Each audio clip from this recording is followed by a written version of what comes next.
Welcome to the Business Growth Spotlight, where we shine the light and talk with business leaders from all over the world to share their insights and expertise so we can all grow together.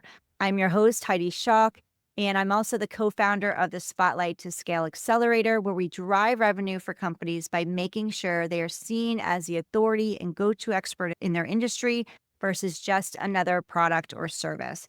And today I am thrilled to be bringing you my guest, Jason Gorman with Jackrabbit Learning Experience. So welcome, Jason, to the podcast. Thank you, Cindy. Good to be here. Absolutely. And I'm thrilled for you to be here with me as well and to dive in. Can you tell us who you are, what you do, and a little bit about your journey on how you got here?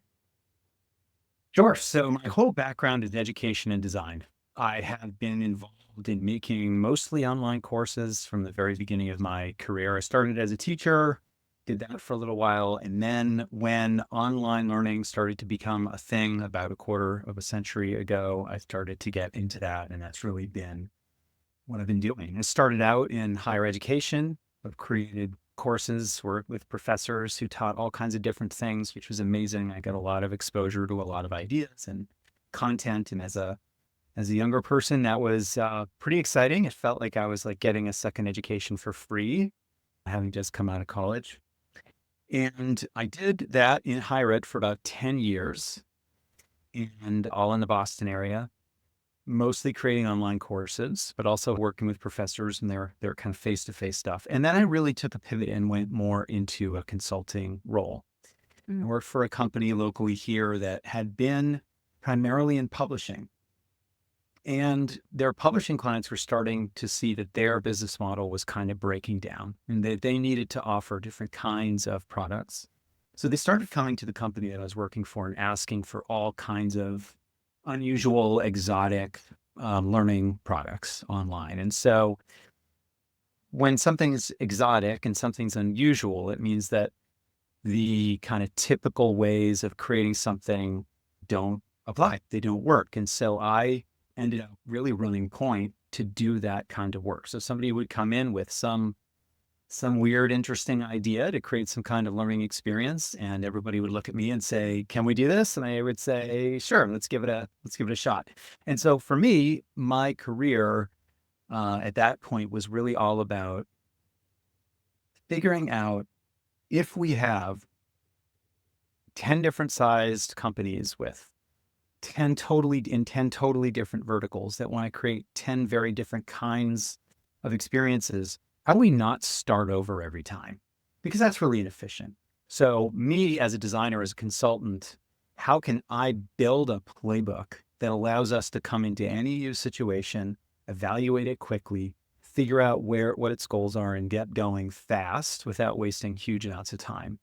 And over time, we got better and better at that. And when I founded Jackrabbit about 8 years ago, this was really the goal. It was really to take all of these ideas and these things that I had added into my playbook and build a business around it. So as a result, we've worked with lots of different companies and lots of different industries. We worked with the Grammys. We put, courses on Coursera for the Grammys in music production and in the music business. We worked with Medtronic Diabetes, helping to train patients on how to use their, glucose monitors. We've worked with little tiny businesses in tourism. We've worked with Harvard. It was very, very varied. And the reality, though, is that we have a common way of doing things that can create all kinds of different outputs. As long as it's a learning experience, we can do it. So that's my passion and that's my background. And that's, in a nutshell, what Jackrabbit does. Thank you for sharing all of that. And I'm fascinated with the name of your company. So can you tell us why you called it Jackrabbit? Yeah, I wanted something that was really evocative. I wanted a name that felt kinetic and fast and physical and approachable, right? Rabbits are, great, cute little animals, approachable, but also dynamic. They're dynamic, agile creatures. So I really liked the kinetic aspect of the name Jackrabbit.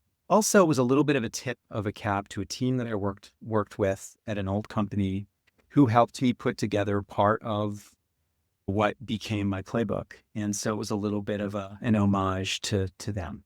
So that's really where it comes from. That's so interesting. I saw the name and I'm like, I'm really curious how he came up with that name. So thank you for sharing that.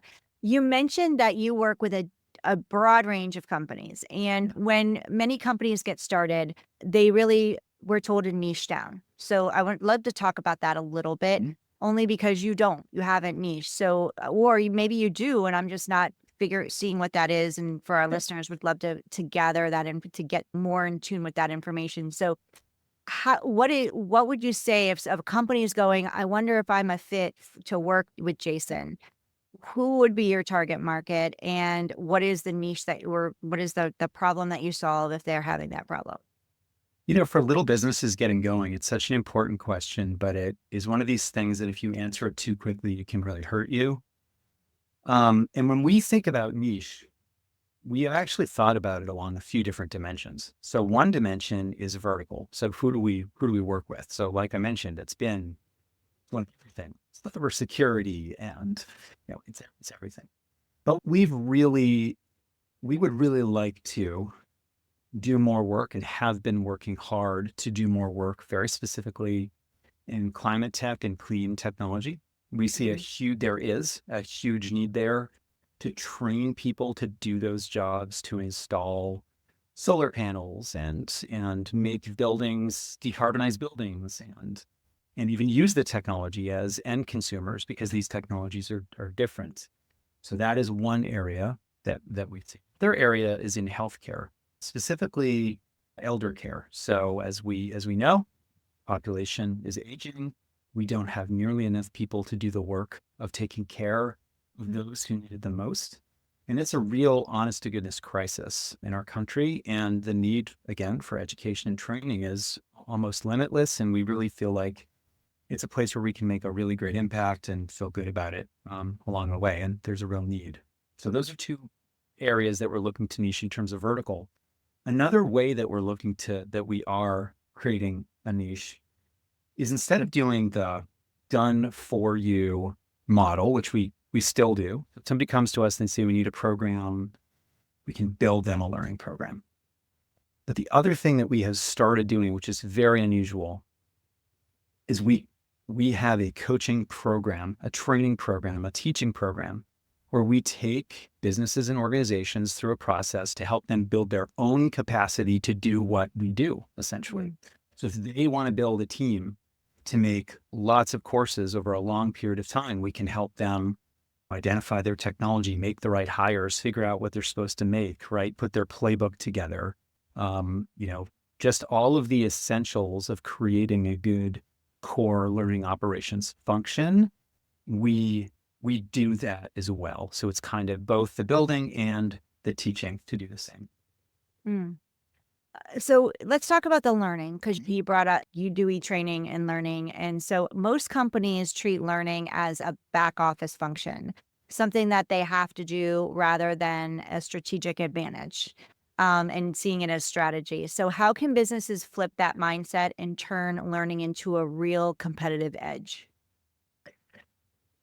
There is a real perception that learning is a cost center, right? It's a thing that you need to do to get, employees, make sure that they're following the sort of basic guidelines in the organization, or that there's like a simple onboarding thing. It's seen very often as a burden. But I think as we are seeing AI become more prevalent, there is there are so many things that AI will be able to do easily, but there's something about the kind of knowledge and agility of the people in your organization that is becoming ever more valuable, right? The ability to respond creatively, quickly to new situations Mhm. is really important, and some of those things need to be really nurtured in people. So it's fine if you can hire for that every single time. Good for you. I don't think most organizations can do that, and so outperforming your competition as an organization, you have to prioritize things like employee retention. You have to prioritize things like growth. People stay in jobs longer when they're growing in their job. That's really, really critical, right? That's how you retain a competitive advantage. So that's one way, but there are other things too. Some businesses turn what they do into knowledge that they sell. Right? They sell courses. So this is another way that you can turn learning into something that is really, very specifically a revenue driver as opposed to a cost center. And then there's another category, which is customer education. So if you're a kind of business that sells a product, great example, by the way, is HubSpot. I don't know if you've used HubSpot, but it's a CRM. It's a great product. And one of the things that they have done to really, really drive their growth is they have extensive training on how to use their product effectively. And it's all free. Anybody can go on their website, learn anything you want to about HubSpot. It's very in-depth. It's very easy to access. And that has allowed their customers to get value out of using HubSpot faster, right? Which of course is going to drive HubSpot's right? People stick around longer because they feel like they're getting their money's worth. So those are three ways that I think companies can really think about learning as a form of competitive advantage as opposed to just a thing they got to do sometimes for compliance purposes. Yeah. And so let's talk about that and broaden that out into a scaling. And like, because when we think about growing a business, we think about, okay, when we're at a certain point, we need to scale. And for many businesses, knowledge is their most valuable asset, right? So why is it so hard to make knowledge scalable? And what are the biggest obstacles around that? I think the most essential thing there is that very often when we think about how people in an organization orient themselves in terms of the work that they're doing, very often the people in the C-suite will set the tone in terms of these are our goals, this is our vision, this is our North Star. We have found that in learning organizations, there can be sometimes a little bit of difficulty interpreting how the North Star, these kind of big these big statements that come out of the C-suite translate into what you should be putting in your course, right? What does this mean for our activities that we make or a video that we produce? And they should. There should be an echo of those core goals in everything that you make in your learning. So one of the things we really recommend is that learning teams create their own mission, vision, and goals. And it should mirror what's happening, what the CEO is interested in doing. But it also has to be very specific. It has to really clarify what is our piece of operations all about? How are we focused? What are we doing? This is critical because from there, once you have that and your team is on the same page and they understand kind of philosophically why they're doing what they're doing and what good should look like, then it makes communication easier. It makes it easier for everybody to be on the same page from the beginning. It helps create other forms of structure that are really beneficial, right, to making scale easier. Because what can happen on these teams is that everybody just gets busy making things and they are all maybe using different project management software, or they're labeling their files differently, or they're communicating with each other in slightly different ways. And all of that stuff it's like sand in the gears and it slows things down. So once people have a kind of common orientation, it creates possibilities for structure, simplification, simplification of technology, simplification of communication. It makes sure that nobody's reinventing the wheel.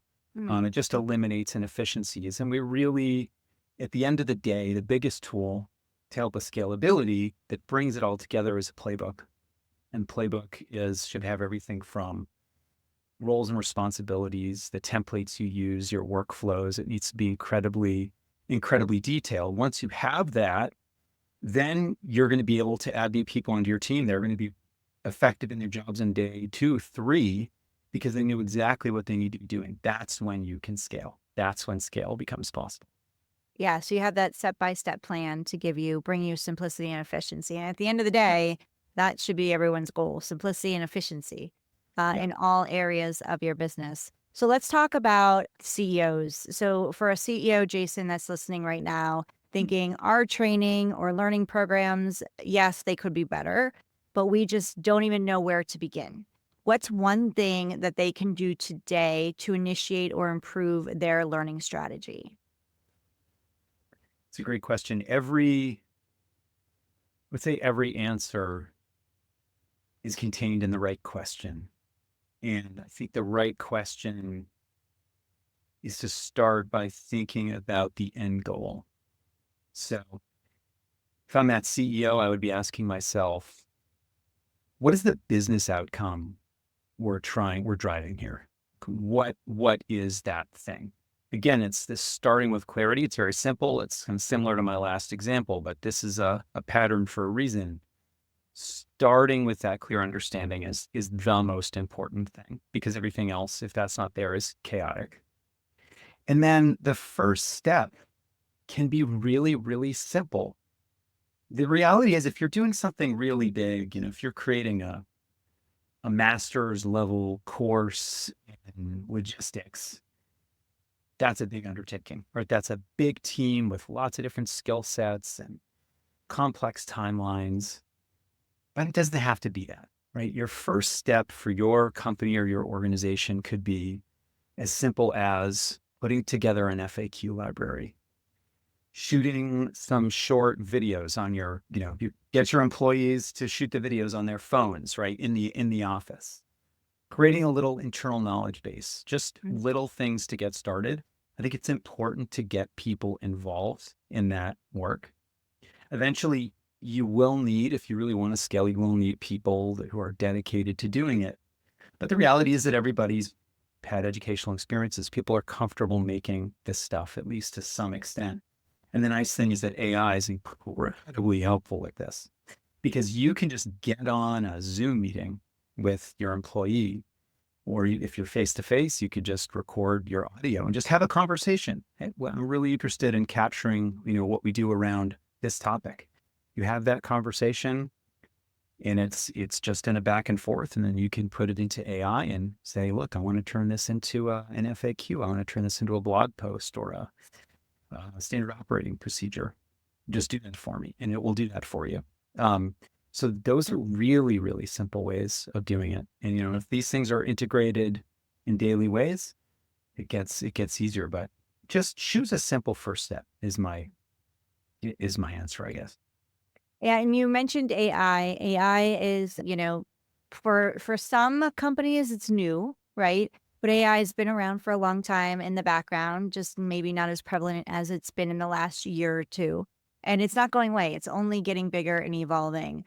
So as I it becomes more prevalent in learning experience design, how do you balance the efficiency gains from AI with the need for human creativity and emotional engagement in educational content? Yeah, that's such a nice question, because I'm so glad that you said emotion. You said emotional engagement.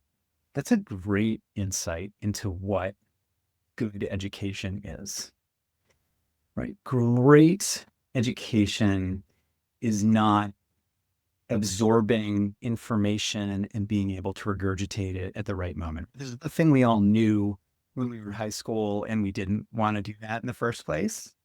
But then as adults, a lot of us tend to think that's what it's all about. But what you said is what it's all about, right? It's about a deeper form of engagement, both emotionally and psychologically. And AI is terrible at those things. It doesn't. It will probably get better. But I think our job as the humans involved in creating any kind of educational experience is that we really need to understand very, very deeply before we write anything, before we make any content. We have to understand, if I'm making this for somebody, I need to understand who that person is. What is their job? Why does this matter to them? How are they going to use it? How are they going to use it tomorrow? Let's make it immediate. Let's make it meaningful. And then at the same time, how is this important to the company, my boss? How is this important to them? What targets do I need to hit there? really getting in touch with the sort of human and business needs is really critical. That is the first thing pretty much in this process.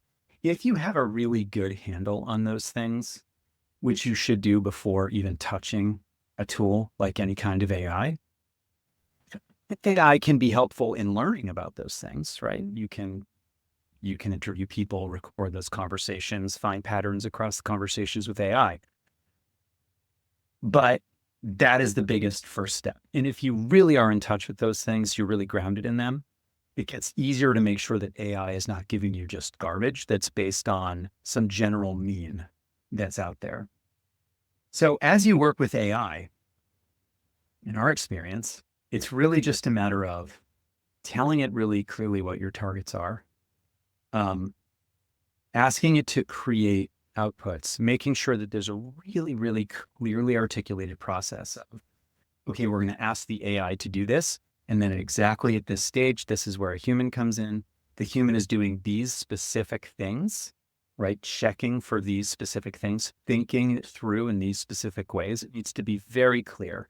Because if you just say so-and-so needs to go and check it, they go, grammar's fine, the sentences are coherent, we're good. But if we're angling for emotional engagement, then say, when you check, when you go in and look at the output, think about whether or not this is emotionally engaging. Mm-hmm. And I think that adding in, just having very, very clear cycles of AI outputs and human feedback, correction, addition, subtraction, editing is really, really critical. And that it can happen end to end now in the process. It is so pervasive. AI can be in almost everything that we are doing at our company, but we have to be really careful about making sure that these steps are clearly articulated and are happening. Yeah.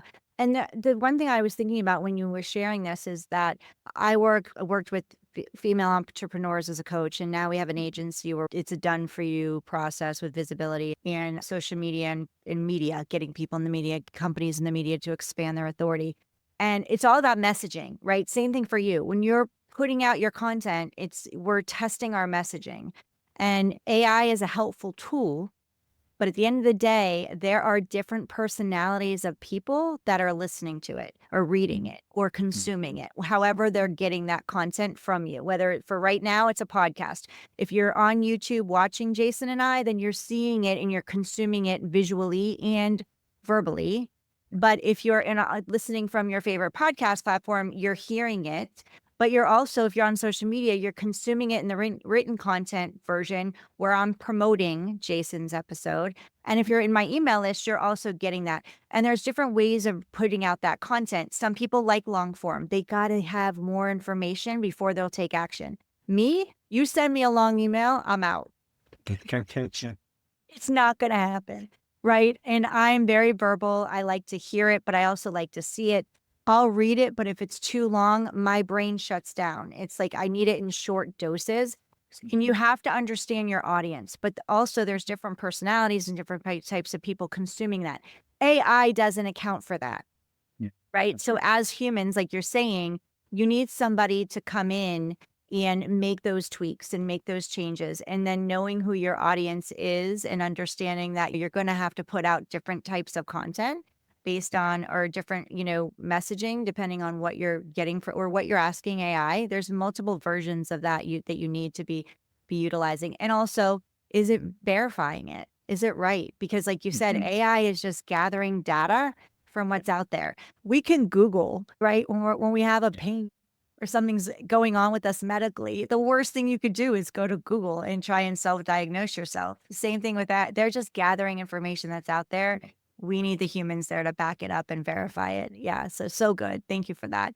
So let's go back to the CEO, because that, you talked about like how they can improve their learning strategy. Now they're also listening to how do we move forward. This podcast is all about growth strategy. Like you have a business, you've grown your business. Now, like we bring people like you in, experts, because we want to share what's working for you, right? Maybe some challenges you've had or how you've overcome them. And also it's working from you. So if somebody is listening right now and they're like, okay, how do we get, we're like, we have our product, we have our system, we have our service, but we're just not getting in front of our people as effectively as we want to. What strategies would you share that have worked for you as Mhm. far as being more visible, becoming more visible in a competitive market? We've tried a lot of things that have failed. I'm going to start there. Okay. I mean, yeah, all of it. So, and I think probably this is typical. All my friends who and colleagues who own other businesses, this is such a standard story. You're gonna try a lot of things before you find the thing that works. In our case, the things that don't seem to work are things like cold outreach doesn't work, SEO doesn't seem to matter in any way for us. Um, Really, what works for us is the hyper personal.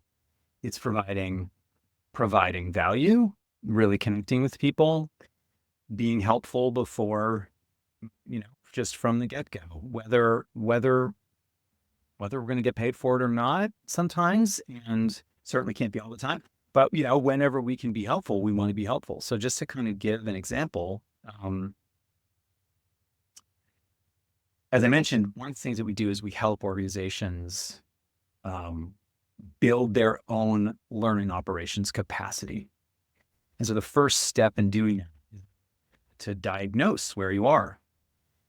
And so on our website, we have a page that is it's a self-diagnostic tool.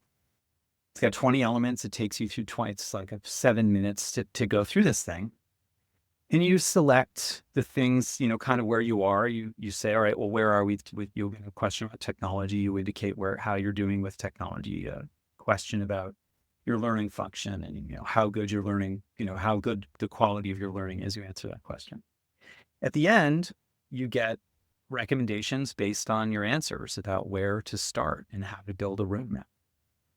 And that's just, something for people to come and grab whenever they want to. But in conversations with people, right off the top, if somebody really has a need, if there's something they really need help with, for us, it's just about, well, how can we roll up our sleeves? If we're already on a call, we don't have to hold back. If somebody is saying that they need something that I feel like I can be helpful with, we'll just talk about that, right? And we'll go as far as, for free, creating a 1-year strategic playbook about how to build their learning operations, right? And it's a report. We give people a report. It's this whole process that we go through. We meet for an hour and a half. We go through this, very immersive kind of back and forth. We work in an online whiteboard. We go through the critical areas. And at the end of that, we say, all right, this is the order in which you should build out your operations and why. This is how to get started, whether you work with us or not. These are the things that you really need to do, right, in order to be successful. So those things have been the most successful things for us. It's meeting people, understanding where people are, what's important to them, what's at the top of their to-do list, and then helping them identify really quickly through all the noise, what's the most important thing right now, and then what's the most important thing right after that. And that's what's been most successful for us, just helping people out. Yeah. And, you know, you're not the first person that shared. It's all about that connection and building those relationships. And in the world of the digital world we're in, and with AI evolving and growing as much as it is, it still doesn't replace that relationship. And it's not just about, going out and sharing, oh, I can here, try my product. When you first, you don't even know what their problem is, right? You don't even know what that is. And just building and cultivating those relationships and getting to know people on a personal level. Thank you, Jason, for this incredible interview and conversation. I'm so grateful for your time. Can you share with people how they can find you? How can we connect with you and reach out to you? Yep. You can find me on LinkedIn if you search Jason Gorman, Jackrabbit. I'm sure you will find me. Please connect with me. I connect with everybody who connects with me. Would love to do that. You can also shoot by our website if you want. It's jackrabbitlx.com. You can find that diagnostic there. You can learn a little bit about our work. Those are really the two best places to catch me. I'm really happy to meet folks, interact, and what people are doing. So, more than happy to just be in touch with fellow travelers if people want to have a chat. I'm always up to it. I love that. Be in touch with fellow travelers. Reach out to Jason. He's such a nice guy, so easygoing. He'd love to connect with you. So definitely connect with him. Jason Gorman with Jackrabbit Learning Experience. You can go to jackrabbitlx.com. Thank you again, Jason, for being here. Thank you for listening and being with Jason and I today on the Business Growth Spotlight. This episode is sponsored by HLH Growth Solutions. If you feel your business is blending in and you're ready to grow your visibility, be seen as the expert in your space, and scale to that next level, then go ahead and grab our free download of the Spotlight to Scale Blueprint. And you can go grab that at spotlighttoscale.com/blueprint. Thanks so much again, Jason, for being here today. It's been such a pleasure. Make sure for you listening that you connect with Jason. Again, LinkedIn, Jason Gorman, also Jackrabbit Learning Experience, and you can go to jackrabbitlx.com. And if you enjoyed this conversation with Jason and I today, and you're listening on your favorite podcast platform, please feel free to leave a 5-star review and please share this. Let people know and share Jason with the world. And also, if you're watching us on YouTube, please subscribe, and we will see you on the next episode of the Business Growth Spotlight.